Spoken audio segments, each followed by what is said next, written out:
part of it is that this family is super rich. The Eastlands are like a big ass, massive family from the Houston, Dallas, the whole 9 yards area, right?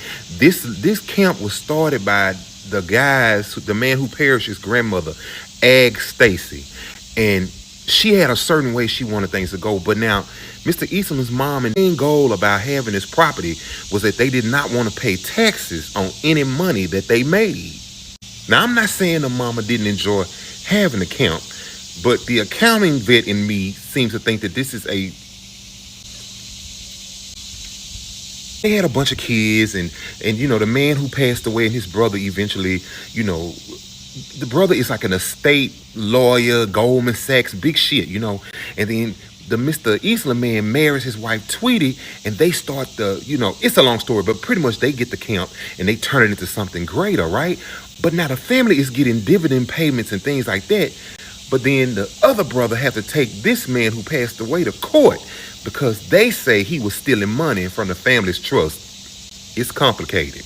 I'm gonna have to do a series on this one. Yeah. Anyway, the family is split down the middle, and they don't know who to go with. On one side, you got the man who just perished in a flood, and then they got the other brother that's the lawyer and things like that. This is a massive ass family business. You get what I'm saying? So that $3,750,000 thing, it's chump change compared to what they really been getting.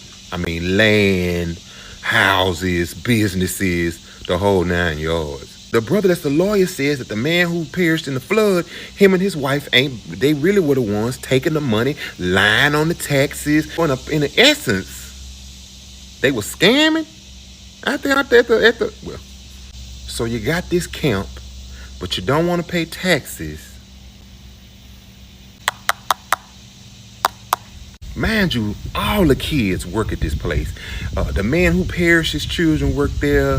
And then I think some of the other siblings work there. And like I said, the siblings had to sue the man who drowned, years ago regarding this or whatever. And, it got real bad. It was so bad for the man who drowned against his family members that he was going out there every month, changing the lock on the ranch gate.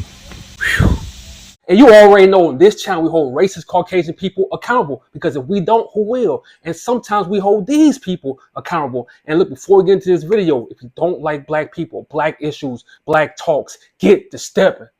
Yes, Eastland, Texas is named after William Mosby Eastland, who moved to Texas with his family and slaves in 1834. Eastland fought in the Texas Revolution and the Maya Expedition. When he was unalived, he was an officer in the Texas Army and also served in the Texas Ranger. In Texas, including Kerr County, enslaved individuals were considered property, which meant that they were denied basic rights, legal protections, and ability to make their own decisions. In summary, while specific details about the treatment of individual enslaved people in Kerr County are scarce, their lives were profoundly shaped by slavery. They endured forced labor, the denial of basic rights, and a constant struggle to maintain their families and cultural traditions under oppressive conditions. Make that make sense. So how ironic, the brother who supposedly stole money, he dies in the flood, but that's not it. Eastland, Texas is named after this family, and their family owned slaves. So now it all makes sense. That's why black kids are not allowed to attend that camp. And I told y'all yesterday that these people never cared about those kids. It was all about the Benjamins from the jump. Matter of fact, run the tape.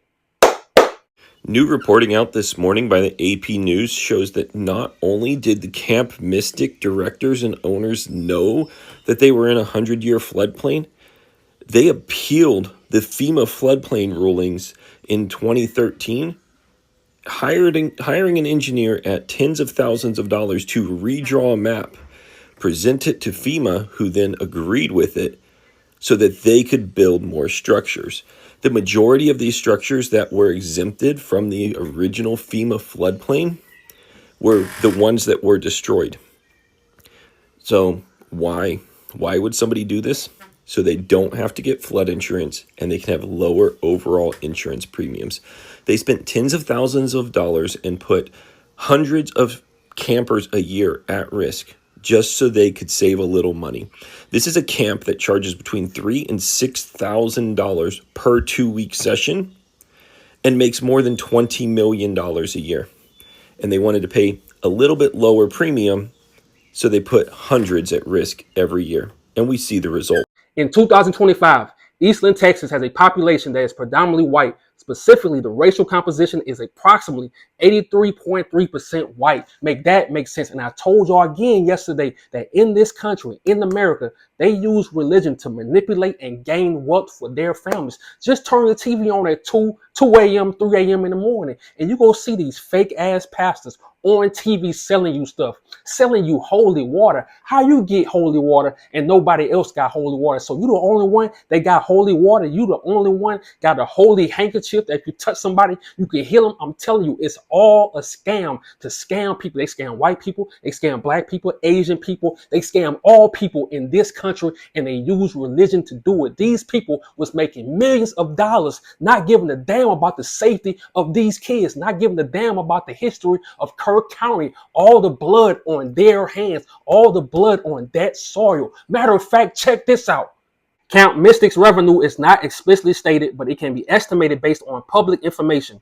One source suggests a monthly revenue of $3.3 million during peak season, with 750 campers, each paying $4,500 for a month-long session. Another source mentions Camp Mystic receiving a PPP loan of $369,432,000. Make that make sense. So let me get this straight. They came for black people when they got the PPP loan, but these people really thought that they can just steal and own slaves and move on and live a happy ever after type of lifestyle. Like our ancestors forgot. I told y'all the game is cold. These people were sick.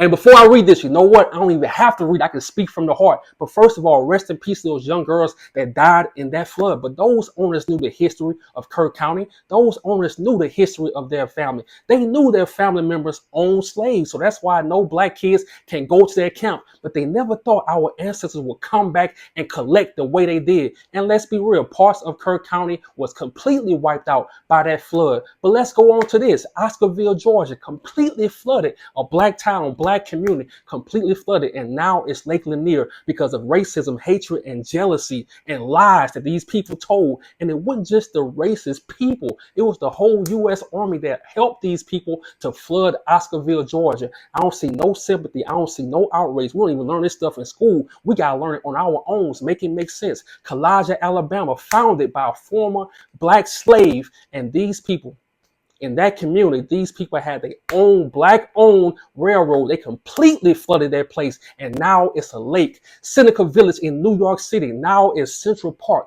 These people, it was one of the first black communities in America. These people destroyed Seneca Village and created Central Park. I don't see no outrage. They don't even teach us this stuff in school. All you hear about how beautiful Central Park is. That's it. Elm Hill, Tennessee. You don't see nothing about Elm Hill, Tennessee. It was a black community, and guess what it is now? It's a lake, but they don't tell us about none of this stuff. And I can go on and on. Tell me I'm lying. But wait, this the wild part. When they flooded and destroyed black communities, it was all on purpose. So even though we have sympathy for these young girls that died in this flood, I need y'all to have that same sympathy, that same care for our elders and our ancestors that lost everything, that died when they was flooded out, when their towns was destroyed. Because right now the media has y'all in a chokehold. But on this channel, all I say is keep that same goddamn energy. Partner, I'm out.